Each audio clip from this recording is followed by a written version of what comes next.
The king of rock and roll. That's right. We've unearthed video from a trip that Elvis Presley took to New York City in 1956. Robert Moses here now with the story you won't see anywhere else. Robert, this is wild. It's great. Steve and Natasha, as journalists, we like to say that we will travel as far as we need to get the story. Well, in this case, we didn't have to go far, proving that sometimes the best stories are right in front of you, if you just look.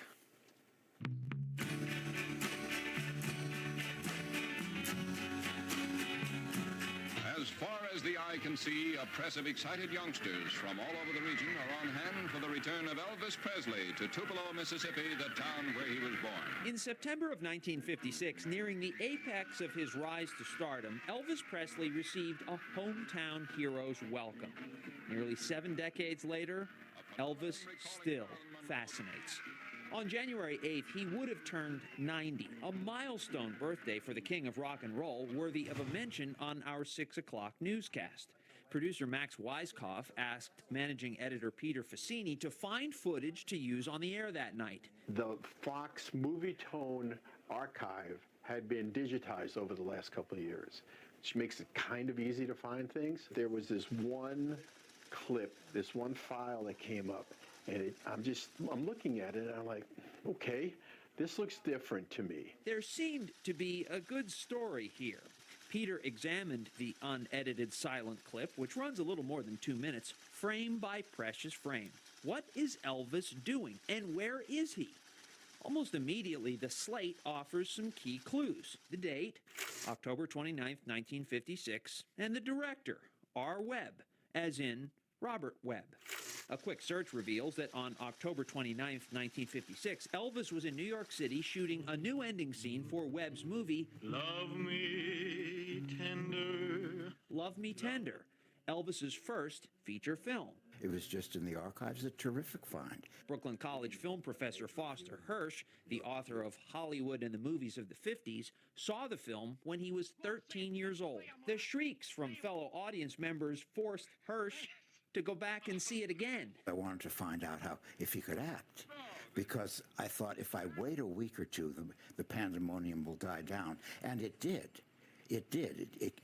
You could hear his dialogue after about a week or two, but not the opening weekend. And what about that ending? Our story, after all, revolves around that infamous ending. When they were previewing it to audiences, the reaction was extremely negative.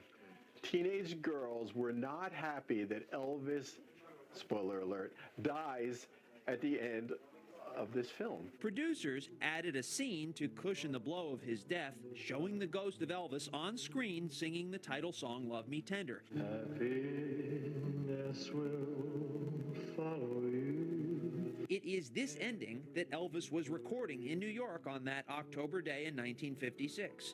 But there is still the issue of where. Where in New York City is he recording it?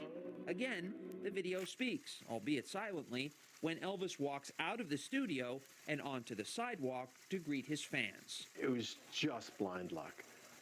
This building looks familiar to me.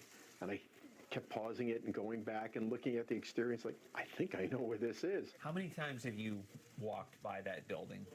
Dozens. Dozens. The building, an old carriage house, sits on the north side of East 69th Street between 3rd and Lex, just 2 blocks from our television station.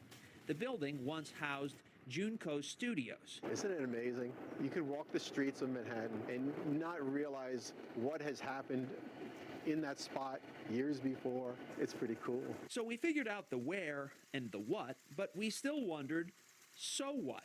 How significant of a find is this 2-minute clip? Where do you go for the answers? And it took me a little bit, and you go to Graceland. And that's when I called Angie. My name's Angie Marchese, and I'm the Vice President of Archives and Exhibitions at Elvis Presley's Graceland. Angie Marchese was 5 when Elvis died. I feel like he's like a long-lost uncle that I know everything about, but I never had the opportunity to meet. Angie started working at Graceland when she was 17. She is the world's foremost Elvis expert. If she hasn't seen it, nobody has. So she, of all people, can put the discovery in perspective. It's very rare, especially almost 50 years after someone has passed away, to find something that's truly never been seen before. All the casual behind the scenes and interacting with the director and meeting the fans outside and the studio and him going to the car, all of that stuff was brand new to me. To find 2 minutes of unedited Elvis film from 1956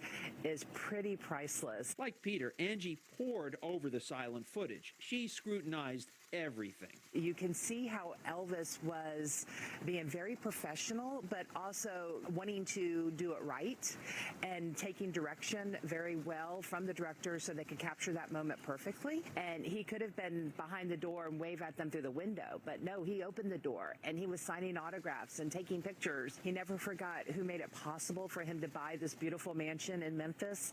It was the fans. Elvis had a whirlwind couple of days in New York City.